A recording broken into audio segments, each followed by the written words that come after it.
الحمد لله رب العالمين والصلاة والسلام عليك يا صفوة الأنبياء والمرسلين أما بعد فأعوذ بالله من الشيطان الرجيم بسم الله الرحمن الرحيم قال الله تبارك وتعالى في القرآن الكريم اليوم أكملت لكم دينكم وأتممت عليكم نعمتي ورضيت لكم الإسلام دينا صدق الله العظيم وبلغنا رسوله النبي الكريم وقد صدقت أنت يا سيدي يا سيدي يا سيدي يا مكي يا مدني يا عربي يا قرشي يا هاشمي ويا سيدنا يا سيدنا يا سيدنا يا حبيبنا يا طبيبنا يا حبيب المصطفى المجتبى صلى الله عليه وآله وسلم.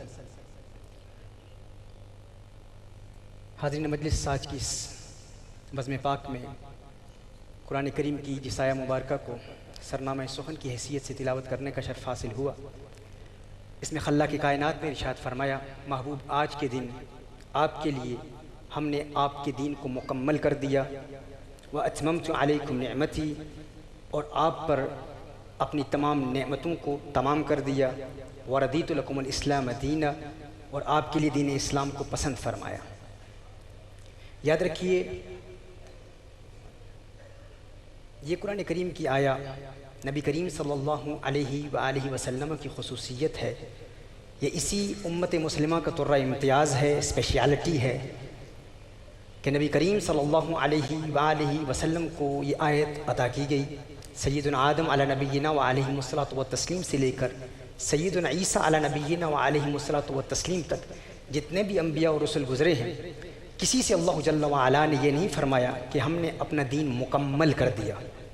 یعنی یہ صرف حضور اکرم صلی اللہ علیہ وسلم کی خصوصیت ہے کہ اللہ جل وعلا نے ارشاد فرمایا کہ ہم نے اپنی نعمتیں بھی مکمل کر دی اور اپنا دین بھی مکمل کر دیا. وہ اس لیے کیونکہ ماضی میں جتنے بھی انبیاء اور رسول آتے رہے، اپنے اپنے ادوار کے تقاضوں کے مطابق اپنی امتوں کے مسائل حل فرماتے رہے، اور ان کے بعد جب وہ پردہ فرما جاتے، نیا نبی آتا تو نیا نبی اپنے دور کے تقاضوں کے مطابق اپنی امتوں کے مسائل کو حل فرماتا. مختلف قسم کی ایڈوانسمنٹس ہوتی رہی، سائنٹیفک ایڈوانسمنٹس ہوتی رہی، علمی ترقی ہوتی رہی، اقتصادی ترقی ہوتی رہی، معاشی ترقی ہوتی رہی، ٹیکنالوجی میں ترقی ہوتی رہی. ہر نبی اپنے اپنے دور کے تقاضوں کو پورا کرتا رہا. لیکن چونکہ کونین کے والی، خسرو خوباں، سیاح لامکاں، نازش ہر دو جہاں صلی اللہ علیہ وآلہ وسلم کے بعد کسی نبی نے آنا نہیں تھا، اسی لیے اللہ جل وعلا نے حضور اکرم صلی اللہ علیہ وآلہ وسلم سے ارشاد فرمایا کہ محبوب آپ پر میں نے تمام دین کو مکمل کر دیا. چونکہ ماضی کے انبیاء کے بعد انبیاء نے آنا تھا اور اپنی امتوں کے مسائل کو حل فرمانا تھا اور اپنے اپنے دور کے تقاضوں کے مطابق ان کے کویسچنز کو آنسر کرنا تھا. اس لیے ان کو یہ نہیں فرمایا کہ آپ پر دین مکمل ہو گیا، کیونکہ ان کے بعد کسی دوسرے نبی کے آنے کا امکان تھا اور یقیناً انبیاء اور رسول آتے رہے. لیکن چونکہ نبی کریم صلی اللہ علیہ وآلہ وسلم کے بعد کسی نبی کے آنے کا امکان ہی نہیں، تو فرمایا محبوب اب آپ کے رب نے آپ کو کائنات کے ذرے ذرے اور زمین کے چپے چپے کا علم عطا فرما دیا، یعنی ہر شے کا علم عطا فرما دیا. اب آپ کا امتی کبھی کسی حوالے سے محرومی محسوس نہیں کرے گا، کبھی ڈپرائیوڈ محسوس نہیں کرے گا. اگر سائنٹیفکلی کوئی ایڈوانسمنٹ ہوتی ہے، ٹیکنالوجیکل ایڈوانسمنٹ ہوتی ہے، دین اسلام کے علوم و فنون کے حوالے سے جدید تقاضوں کے مطابق کوئی بھی کوئی سوال کرتا ہے تو محبوب آپ کی بارگاہ میں حاضر ہو جائے.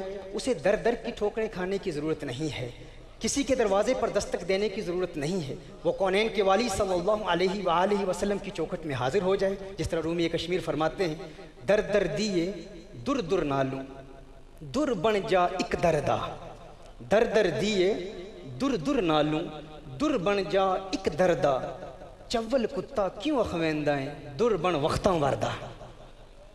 کراچی والے شاید یہ نہ سمجھیں تو آئیے آپ کو رومی ہندوستان کا شعر سنا دیتا ہوں. کہا پھر کے گلی گلی تباہ ٹھوکریں سب کی کھائے کیوں، دل کو جو عقل دے خدا تیری گلی سے جائے کیوں. رخصت قافلہ کا شور غش سے ہمیں اٹھائے کیوں، سوتے ہیں ان کے سائے میں کوئی ہمیں جگائے کیوں.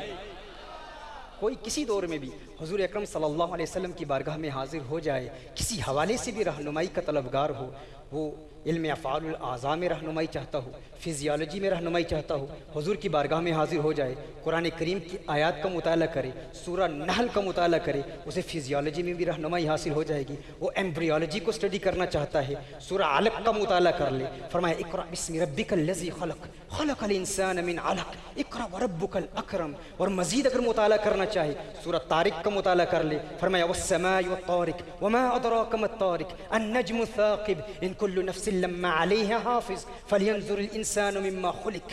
قرآن کریم کی آیات کا مطالعہ کرتا رہے۔ اور نبی کریم صلی اللہ علیہ وآلہ وسلم نے خود ارشاد فرمایا ہے کہ کونین کے والی صلی اللہ علیہ وآلہ وسلم کا سب سے بڑا معجزہ وحی ہے، یعنی یہ قرآن حضور اکرم صلی اللہ علیہ وآلہ وسلم ہی کا معجزہ ہے۔ اور اگر کوئی شخص زندگی کے کسی شعبے سے تعلق رکھتا ہے، حضور اکرم صلی اللہ علیہ وسلم کی بارگاہ میں حاضر ہو جائے اور حضور اکرم صلی اللہ علیہ وسلم کی تعلیمات کی روشنی میں قرآن کا مطالعہ کرے، وہ اگر میڈیسن کا علم حاصل کرنا چاہتا ہے، علم طب پڑھنا چاہتا ہے تو سورہ نحل کا مطالعہ کر لے۔ وہ اگر اوشنالوجی کو پڑھنا چاہتا ہے، بحریات کو اسٹڈی کرنا چاہتا ہے، سورہ روم کا مطالعہ کر لے، سورہ زمر کا مطالعہ کر لے، سورہ انبیاء کا مطالعہ کر لے۔ وہ اگر مزید آگے بڑھنا چاہتا ہے، آبیات کو اسٹڈی کرنا چاہتا ہے، ہائیڈرالوجی کو اسٹڈی کرنا چاہتا ہے تو سورہ زمر کا مطالعہ کر لے، سورہ مؤمنون کا مطالعہ کر لے۔ فرمایا وَأَنزَلْنَا مِنَ السَّمَاءِ مَاءً بِقَدَرٍ۔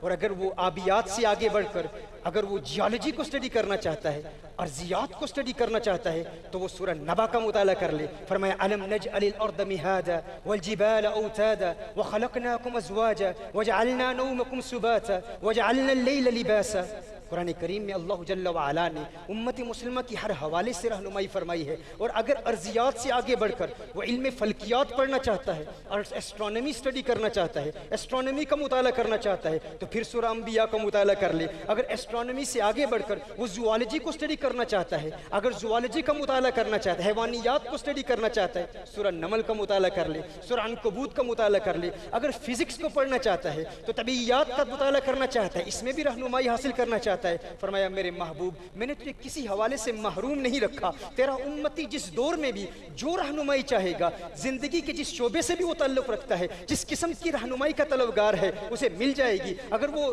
فزکس کو اسٹڈی کرنا چاہتا ہے سورہ سبا کا مطالعہ کر لے، اور اگر وہ آبیات کو اسٹڈی کرنا چاہتا ہے بلکہ نباتیات کو اسٹڈی کرنا چاہتا ہے، باٹنی کو اسٹڈی کرنا چاہتا ہے، سورہ رعد کا مطالعہ کر لے، سورہ رعد کو پڑھ لے۔ اللہ جل وعلا نے نبی کریم صلی اللہ علیہ وآلہ وسلم کے وسیلے سے ہر امتی کی رہنمائی فرمائی ہے۔ اور یہ تو فقط سائنسز ہیں، آگے بڑھتے جائیں۔ اگر آپ سائیکالوجی کو اسٹڈی کرنا چاہتے ہیں، سائیکالوجی میں رہنمائی حاصل کرنا چاہتے ہیں، یا اس کے علاوہ نیورولوجی کو اسٹڈی کرنا چاہتے ہیں، نیورولوجی کے علاوہ اگر آپ اخلاقیات کو اسٹڈی کرنا چاہتے ہیں، اگر آپ ایک اچھے لیڈر بننا چاہتے ہیں، ایک بہت اچھے مذہبی لیڈر بننا چاہتے ہیں، ایک اچھے سپیکر بننا چاہتے ہیں، ایک اچھے اریٹر بننا چاہتے ہیں، حضور اکرم صلی اللہ علیہ وآلہ وسلم کی بارگاہ میں حاضر ہو جائیں، کونین کے والی صلی اللہ علیہ وآلہ وسلم کی چوکھٹ پر حاضری کا شرف حاصل کریں۔ اگر آپ ایک اچھے پولیٹیکل لیڈر بننا چاہتے ہیں، کونین کے والی صلی اللہ علیہ وسلم آپ کی رہنمائی فرمائیں گے۔ اگر آپ ایک اچھے والد بننا چاہتے ہیں، حضور کی بارگاہ میں حاضر ہو جائیں۔ اگر آپ ایک اچھے مربی بننا چاہتے ہیں، ایک اچھے بزنس مین بننا چاہتے ہیں، ایک اچھے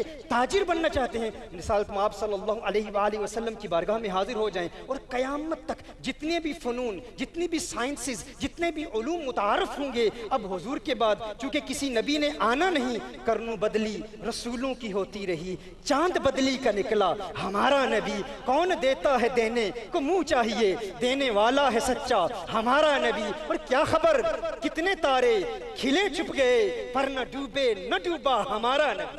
اب سوال یہاں یہ پیدا ہوتا ہے کہ آخر کیا وجہ ہے جب نبی کریم صلی اللہ علیہ وسلم ہر حوالے سے ہماری رہنمائی فرماتے ہیں، زندگی کے ہر شعبے سے تعلق رکھنے والوں کی رہنمائی فرماتے ہیں، تو آخر کیا وجہ ہے کہ امت مسلمہ آج تباہی کے ہولناک دہانے پر کھڑی ہے؟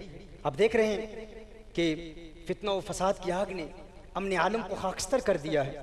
آج 1.5 ارب سے زائد عددی قوت رکھنے والی مسلم دنیا تمام تر وسائل رکھنے کے باوجود اس قدر بری حالت میں ہے، اس قدر پسماندگی، قسم پرسی اور بدترین معاشی زبوحالی کا شکار کیوں ہے؟ اس کی وجہ کیا ہے؟ اس پر مستشرقین نے، اورینٹلسٹ نے بھی بہت کلام کیا۔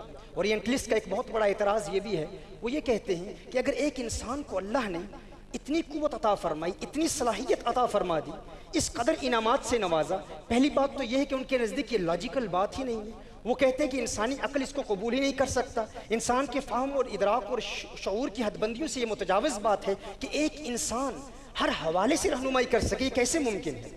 اس حوالے سے ایک بات یہ بھی عرض کر دوں کہ اورینٹلسٹ کا ایک اعتراض یہ بھی ہے، مستشرقین کا ایک اعتراض یہ بھی ہے کہ ہم نبی کریم صلی اللہ علیہ وآلہ وسلم کو باصلاحیت تو مانتے ہیں، حضور کی علمی لیاقت کو تو سمجھتے ہیں، حضور کو ایک بہت بڑا دانشور سمجھتے ہیں، حضور کو لائق اور قابل شخصیت تو مانتے ہیں، یقیناً وہ انفرا انٹلیکچوئل تھے، پیراگن آف نالج تھے، ایک امیزنگ شخصیت تھے، لیکن ہم حضور اکرم صلی اللہ علیہ وسلم کو نبی نہیں مانتے۔ یہ ایک اورینٹلسٹ کا، مستشرقین کا ایک اعتراض ہے۔ وہ کہتے ہیں حضور اکرم صلی اللہ علیہ وسلم اس دنیا میں تشریف لائے اور زمانے سے بہت کچھ سیکھا، یعنی اعلان نبوت سے قبل جو 40 سال حضور اکرم صلی اللہ علیہ وآلہ وسلم نے اس دنیا میں گزارے، اس میں نبی کریم صلی اللہ علیہ وسلم نے اس دنیا سے بہت کچھ سیکھ لیا، یہاں تک کہ علیہ باللہ حضور اکرم صلی اللہ علیہ وسلم نے جادو بھی سیکھ لیا، اور پھر حضور اکرم صلی اللہ علیہ وسلم نے اپنے میریکلز دکھائے، اپنے معجزات دکھائے، اور لوگوں کو اپنے معجزات کی بنیاد پر قائل کر لیا، اور لوگوں نے حضور اکرم صلی اللہ علیہ وسلم کی تعلیمات کو تسلیم کر لیا۔ چونکہ بہت بڑے انٹلیکچوئل تھے، انتہائی قابل شخصیت تھے، تو ہم ان کی قابلیت کو تو مانتے ہیں لیکن ہم ان کی نبوت کو نہیں مانتے۔ یہ اورینٹلسٹ کا ایک بہت بڑا اعتراض ہے، مستشرقین کا اعتراض ہے۔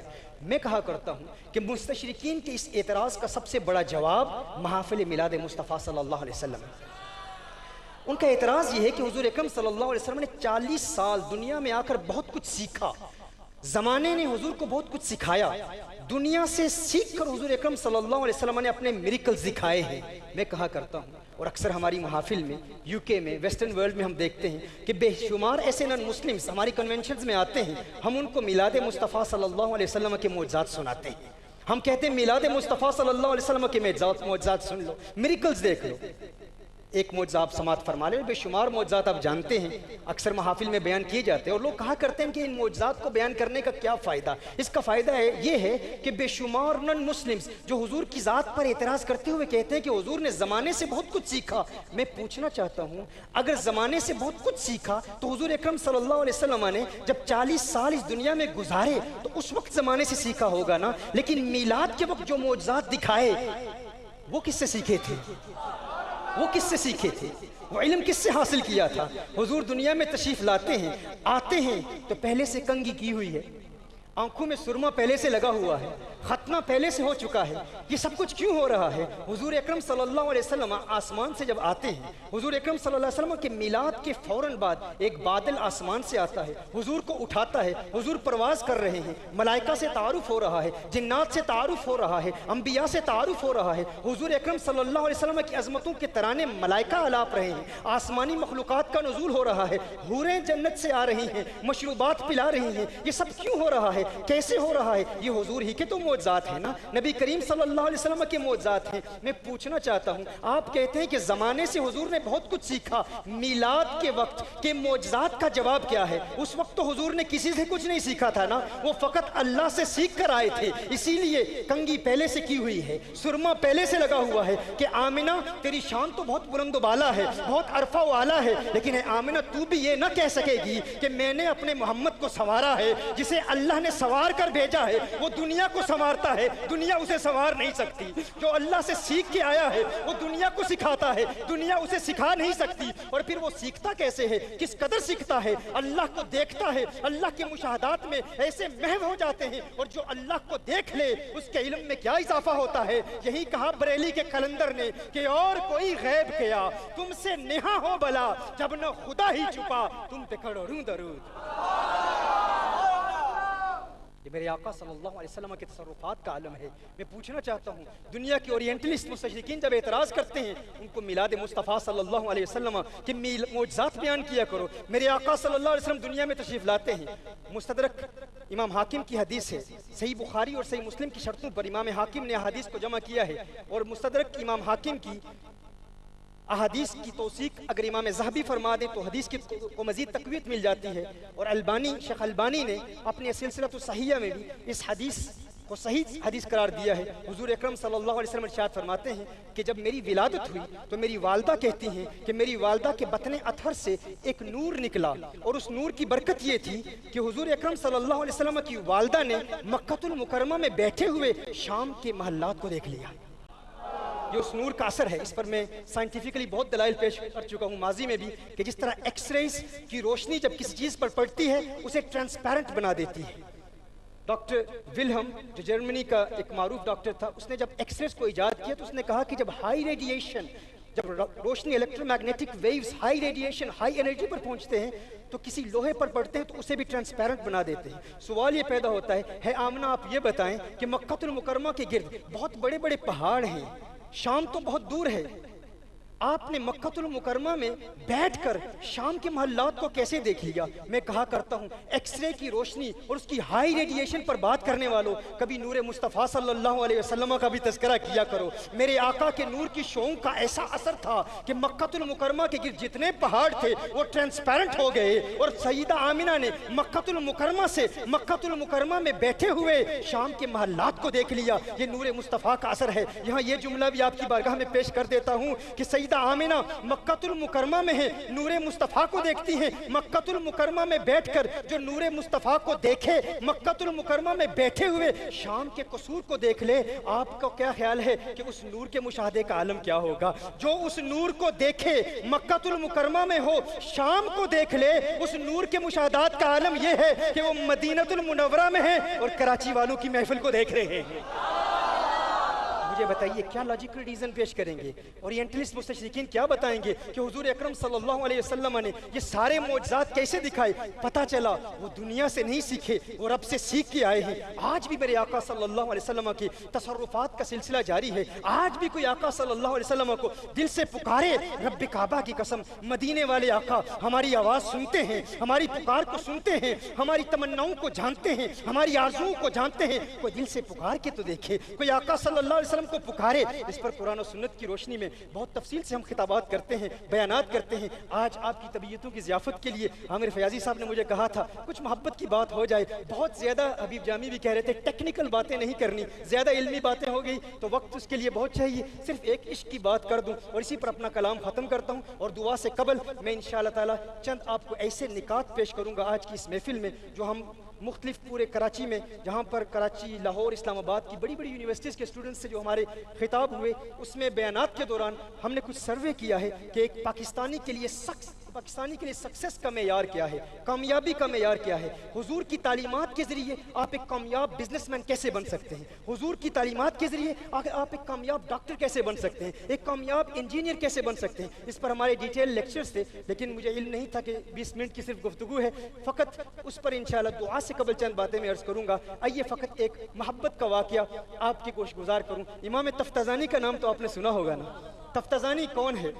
یہ لوگ کہتے ہیں نا آج ہمارے معاشرے میں کہ حضور اکرم صلی اللہ علیہ وسلم کے تصرفات کا سلسلہ کیا آج منقطع ہو چکا ہے یا آج بھی جاری ہے؟ میں کہتا ہوں آج بھی جاری ہے. آج بھی کوئی آقا صلی اللہ علیہ وسلم کو پکارے تو مدینے والے آقا کرم فرماتے ہیں. امام تفتزانی، اور یہ بالخصوص دور حاضر کے اسٹوڈنٹس تک یہ میں پیغام پہنچا رہا ہوں، اسٹوڈنٹس جو یونیورسٹیز میں پڑھتے ہیں یا دینی درسگاہوں میں پڑھتے ہیں، کہ آج بھی مدینے والے آقا صلی اللہ علیہ وسلم آپ پر کرم فرما سکتے ہیں، آپ کے دلوں کو چمکا سکتے ہیں. لیکن آپ دل سے پکارا کریں کہ چمک تجھ سے پاتے ہیں سب پانے والے، میرا دل بھی چمکا دے چمکانے والے. میرے آقا صلی اللہ علیہ وسلم کا ایک دیوانہ ہے، اس کا نام تفتزانی ہے. امام تفتزانی انتہائی کند ذہن، بلیت الناس میں ان کا شمار ہوتا تھا. ان کے استاد ہیں قطب الدین رازی. قطب الدین رازی ماہر فن ہیں، بہت بڑے اسکالر ہیں، دنیا علم کے بادشاہ ہیں. امام تفتزانی انتہائی کن ذہن شخصیت تھے. یہاں علماء بیٹھے ہیں، توضیح و تلویح پڑھنے والے، شرح مقاصد پڑھنے والے، شرح عقائد نصفیہ پڑھنے والے. وہ جانتے ہیں کہ امام تفتزانی کو کیا مقام ملا اور کیسے ملا. لیکن میں آپ کو یہ بتانا چاہتا ہوں امام تفتزانی کیا تھے اور کس کی نظر نے امام تفتزانی کو کیا بنا دیا. امام تفتزانی جس طرح میں نے کہا کہ انتہائی کمزور ذہن والی شخصیت تھے، اس قدر کمزور ذہن والے تھے کہ اسٹوڈنٹس میں ان کے استاد جب قطب الدین رازی ان کا نام لیتے تو کہتے یہ جاہل ہے، یہ احمق ہے. اور کسی کی حماقت اور جہالت کی جب مثال دی جاتی تو یہ نہیں کہا جاتا کہ تو جاہل ہے، کہا جاتا یہ تو ہمارا تفتزانی ہے، یہ تو نیرا تفتزانی ہے. ایسا شخص، انتہائی کمزور شخص، کمزور ذہن والا شخص تفتزانی. لیکن تفتزانی کو علم سے بہت محبت تھی. جس طرح یہاں کی یونیورسٹیز کے اسٹوڈنٹس یا مدارس کے اسٹوڈنٹس کہتے ہیں ہمیں علم سے محبت ہے لیکن ہمارے حافظے کمزور ہیں، ہم علم کیسے حاصل کریں؟ اور کس طرح نبی کریم صلی اللہ علیہ وسلم کی برکات سے مستفید ہو سکتے ہیں، تو میں آپ کو تفتزانی کا واقعہ بتاتا ہوں۔ یہی تفتزانی ایک رات کمرے میں تنہائی میں بیٹھے تھے، اکیلے بیٹھے تھے، کتابیں پڑھ رہے ہیں، کتابوں کا مطالعہ کر رہے ہیں، لیکن کچھ سمجھ میں نہیں آ رہا۔ حافظہ اس قدر کمزور ہے کہ کچھ ازبر نہیں ہوتا اور کتابوں کے مشکل مسائل کو سمجھ نہیں پاتے۔ تفتزانی کتابیں بند کر کے رو رہے ہیں، گریہ وزاری کر رہے ہیں، اللہ کی بارگاہ میں تمناؤں کا اظہار کر رہے ہیں۔ میرے اللہ، میں کمزور ذہن ہوں، میرا حافظہ کمزور ہے، لیکن میرے اللہ تو میرے خلوص کو تو جانتا ہے، تو جانتا ہے کہ میں علم دین پڑھنا چاہتا ہوں، عالم دین بننا چاہتا ہوں۔ میرے اللہ تو میرے خلوص کی لاج رکھتے ہوئے میرے دل کی دنیا آباد فرما دے۔ تفتزانی پر رکت طاری ہے، رو رہے ہیں، اچانک کوئی دروازے پہ دستک دیتا ہے۔ تفتزانی پوچھتے ہیں کون ہے؟ کہا ہے تفتزانی باہر آ جا۔ کہا باہر کیوں بلا رہے ہو؟ کہا باہر آ جا۔ کہا کیوں بلا رہے ہو؟ 3 مرتبہ بلانے والے نے کہا۔ تفتزانی نے کہا میں باہر نہیں آتا۔ کہا تفتزانی سیر کو چلتے ہیں۔ کہا مجھے سیر کے لیے نہیں بنایا گیا، مجھے علم دین پڑھنے کے لیے بنایا گیا ہے۔ سمجھ میں کچھ نہیں آتا، حافظہ بہت کمزور ہے، لیکن تفتزانی کا جذبہ دیکھیے، ان کی ہمت دیکھیے، ان کا حوصلہ دیکھیے۔ کہا مجھے علم دین پڑھنے کے لیے بنایا گیا ہے، چلے جاؤ۔ تھوڑی دیر کے بعد پھر کسی نے دروازے پر دستک دی۔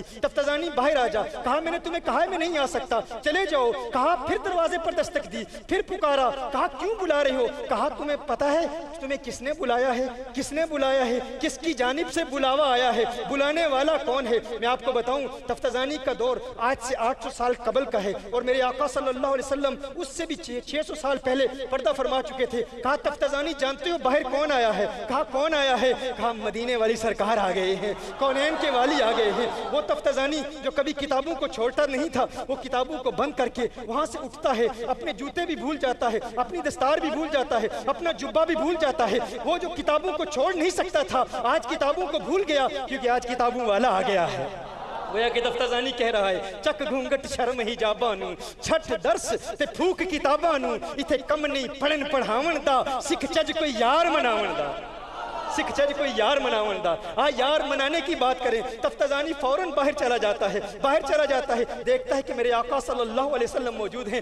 آقا نے فرمایا ہے تفتزانی منہ کھول۔ تفتزانی منہ کھولتا ہے، آقا اپنا لعاب دہن عطا فرماتے ہیں، اپنا لعاب دہن عطا فرماتے ہیں۔ تفتزانی فوراً گھر آتا ہے، دوسرے دن سبق پڑھنے کے لیے جاتا ہے۔ اب وہی کتاب ہے، وہی کلاس ہے، وہی سبق ہے، وہی مدرس ہے، وہی قطب الدین رازی ہے، سبق پڑھا رہا ہے۔ اب تفتزانی کی دنیا بدل چکی ہے، تفتزانی بلا کا آدمی بن چکا ہے۔ استاد سبق پڑھا رہے ہیں، کہا جس طرح سانپ اچھل اچھل کر کود کر اپنے مخالف پر حملے کرتا ہے، علمی نکات پر یوں تفتزانی حملہ آور ہوتا ہے۔ قطب الدین رازی کہتے ہیں ہے تفتزانی کیا ہوا؟ تو بلا کا آدمی بن گیا، ایک رات میں کیا تبدیلی آئی؟ کیا انقلاب بپا ہوا؟ کون آیا؟ کس نے پڑھایا؟ تفتزانی نے کہا ہے استاد راز کی بات ہے، تنہائی کی بات ہے، تنہائی میں بتاؤں گا فقط آپ کو۔ کہا آپ بتا۔ کلاس چھوڑ کے قطب الدین رازی تفتزانی کو اپنے ساتھ لے جاتے ہیں۔ تفتزانی کہتا ہے ارے ہے استاد صاحب آپ کو کیا بتاؤں، رات کو کوئی آیا تھا، آنے والے نے کچھ عطا کیا تھا۔ کہا کون آیا تھا، کیا عطا کیا تھا؟ میں اپنی زبان میں کہتا ہوں، گویا کہ تفتزانی کہہ رہے ہیں ایک ماہ مدن نورانی بدن، ایک ماہ بدن نورانی بدن، نیچی نظریں سب کی خبریں، وہ دکھا کے پون وہ سنا کے سخن، مورا پھونک گیا سب تن من دھن، مورا پھونک گیا سب تن من دھن۔ تفتزانی نے کہا آقا آئے تھے، لعاب دہن عطا فرمایا تھا، میری زندگی بدل چکی ہے، میرا دل کھل چکا ہے، شرح صدر ہو چکی ہے۔ اب قطب الدین رازی کا جملہ سماعت فرمائیے گا، قطب الدین رازی کا ریاکشن کیا تھا۔ اب اگر آپ کے دل میں پتھر نہیں ہے، اگر سینے میں گوشت کا ٹکڑا رکھتے ہیں، عشق رکھتے ہیں، تو مچل جائیں گے کہ قطب الدین رازی کا جملہ کیا تھا۔ اب وہ قطب الدین رازی جو تمسخر اڑایا کرتا تھا، نظر حقارت سے دیکھا کرتا تھا، تحقیر کیا کرتا تھا، تذلیل کیا کرتا تھا، کہا کرتا تھا ارے جو جاہل ہے وہی تفتزانی ہے، جاہل کا نام نہیں لیا جاتا، کہا جاتا یہ نیرا تفتزانی ہے، ارے یہ جاہل ہے، جاہل نہیں کہتے، کہتے یہ تو تفتزانی ہے، یعنی جہالت کی علامت تفتزانی کو سمجھا جاتا تھا۔ آج وہی قطب الدین رازی، اس کا استاد رو رہا ہے، استاد صاحب کیوں رو رہے ہیں؟ قطب الدین رازی کہتا ہے آج میرے دل میں بھی تمنائیں مچل رہی ہیں، آج میرے دل میں بھی خواہشات پیدا ہو رہی ہیں، آج میں بھی چاہتا ہوں ہے تفتزانی تفتازانی ساری زندگی ہم تیری توہین کرتے رہے، لیکن آج میرے دل کی بھی یہ خواہش ہے کاش میں بھی کند ذہن ہوتا اور مدینے والے کو مجھ پر بھی پیار آ جاتا، مدینے والے مجھ پر بھی کرم فرما دیتے۔ یہ وہ تفتازانی ہے، اس پر کرم کیسے ہوا، اس کے دل کی دنیا کیسے آباد ہوئی، کونین کے والی صلی اللہ علیہ وسلم کے ذریعے آباد ہوئی۔ تمام سٹوڈنٹس تک میں یہی پیغام پہنچانا چاہتا ہوں، اگر دنیا میں کچھ حاصل کرنا چاہتے ہو، کامیابی حاصل کرنا چاہتے ہو، ہمارے اس موضوع پر مختلف بڑی بڑی کمپنیز کے سی ای اوز ہمارے ہاں UK میں آتے ہیں، ہمارے lectures how to become a successful businessman, how to become a successful trader, حضور کی تعلیمات کی روشنی میں ہم ان کو بیان کیا کرتے ہیں۔ میں آپ تک بھی یہ پیغام پہنچانا چاہتا ہوں، آپ کسی حوالے سے اپنے آپ کو محروم نہ سمجھیں، ہمت پیدا کریں، جذبہ پیدا کریں، جوش پیدا کریں۔ اور میرا یہ خطاب فقط کسی انٹلیکچوئلز یا جو سو کالڈ ایلیٹ کلاس ہے اس سے نہیں ہے، اگر کوئی یہاں پر ریڑی والا بھی بیٹھا ہے، اگر کوئی چوکیدار بھی بیٹھا ہے، اگر کوئی چپڑاسی بھی بیٹھا ہے، اگر کوئی عام شخص بیٹھا ہے، اگر کوئی گلیوں بازاروں میں اگر گلیوں کو صاف کرنے والا بھی بیٹھا ہے، کبھی احساس کمتری کا شکار نہ ہونا، کبھی یہ نہ کہنا میں پاکستان میں آیا ہوں، لوگوں نے کہا ہمارے پاس روابط نہیں ہے، کانٹیکٹس نہیں ہے، ہم بزنس مین نہیں ہیں، میں کسی بڑے باپ کا بیٹا نہیں ہوں، میں کیسے کامیاب ہو سکتا ہوں؟ میں کہتا ہوں تو کسی بڑے باپ کا بیٹا نہیں ہے، نہ صحیح تو سب سے بڑے نبی کا امتی ہے کہ محمد سے وفا تو نے تو ہم تیرے ہیں، یہ جہاں چیز ہے کہ لوح و قلم تیرے ہیں۔ ہمت پیدا کرنی ہے، اس جذبے سے اٹھو، رب کعبہ کی قسم تم ملٹی ملینئر بن سکتے ہو، تم کامیاب ہو سکتے ہو، تم یہ مت کہو کہ حالات موافق نہیں ہیں۔ مدینے والے آقا صلی اللہ علیہ وسلم کی نظر ہے تم پر، کونین کے والی کی نظر ہے تم پر، تم اس نبی کے امتی ہو جن کے لیے فرمایا لولاک لما خلقت دنیا، محبوب اگر آپ نہ ہوتے میں دنیا بناتا ہی نہ۔ یہ کائنات جس کے لیے سجائی گئی، جن کے متعلق کہا گرز السما کی محفل میں لولاک لما کا شور نہ ہو، یہ نور نہ ہو سیاروں میں، یہ رنگ نہ ہو گلزاروں میں، یہ صبا سنک وہ کلی چٹک، یہ زباں چہک لبے جو جھلک، یہ مہک جھلک یہ چمک دھمک، سب اسی کے دم کی بہار ہے۔ یہ سمن یہ سوسن و یاسمن، یہ بنفش سنبل و نسترن، گل سرو لالا بھرا چمن، وہی ایک جلوہ ہزار ہے۔ وہ نہ تھا تو باغ میں کچھ نہ تھا، وہ نہ ہو تو باغ ہو سب فنا، بادب جھکا لو سرے ولا کہ میں نام لوں گل باغ کا، گل تر محمد مصطفیٰ، چمن ان کا پاک دیار ہے۔ سبحان اللہ، سبحان اللہ، وآخر دعوانا ان الحمد للہ۔ جزاک اللہ۔